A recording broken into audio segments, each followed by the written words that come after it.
This is Da Nang at night. I'm standing on what they call the Dragon Bridge, which brings us from the seaside into the center of the town. And Da Nang is, I think, one of Vietnam's most underrated cities, and it's undervisited. Most tourists skip over it because it's not well known.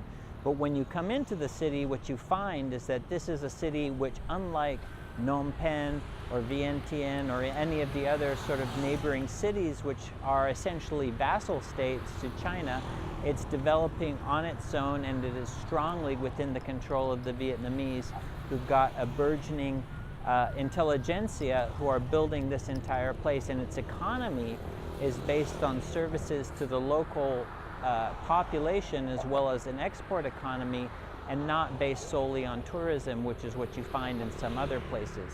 Yes, there exists a Chinese influence, that's undeniable in this part of the world, but it's not the overwhelming Chinese influence that you see in places like Laos or Cambodia.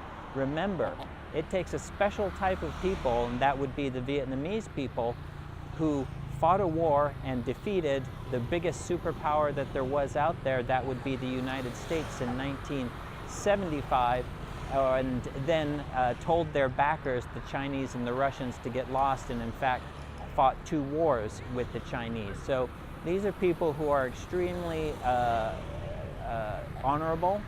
They're very conservative. There's a tremendous sense of personal honor. There's a story that I've come to tell, and I'm ashamed to tell it because it harkens to a bad habit that I have sometimes when I travel, and that is sometimes I like to smoke a cigarette. But I know that I shouldn't be smoking, so what I do is I leave the cigarette package out, hoping that someone will take it and I will have only smoked 1 cigarette.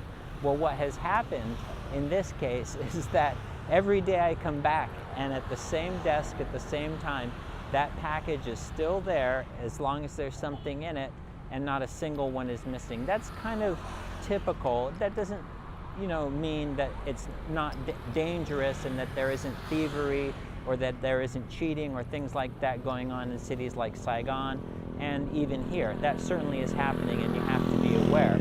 But the point that I'm making, the broader point, is that there is an acuity and there's a dignity in these people, which I found in my experience of this region to be somewhat unique. I don't know what the foundation of it is. I haven't explored it fully, and I'm not familiar with the ancient history of Vietnam, but it's a contrast to the other places. And I think it's a testament to just how hardy and just how resilient and just how self-determined the people of Vietnam are. And this city, certainly if it's any indication, it's unknown. Da Nang, for the most part, it's not visited, but it is a thriving metropolis, as you can see from the nightlife. And I was able to make the night trip over from Hoi An in order to get this glimpse of it.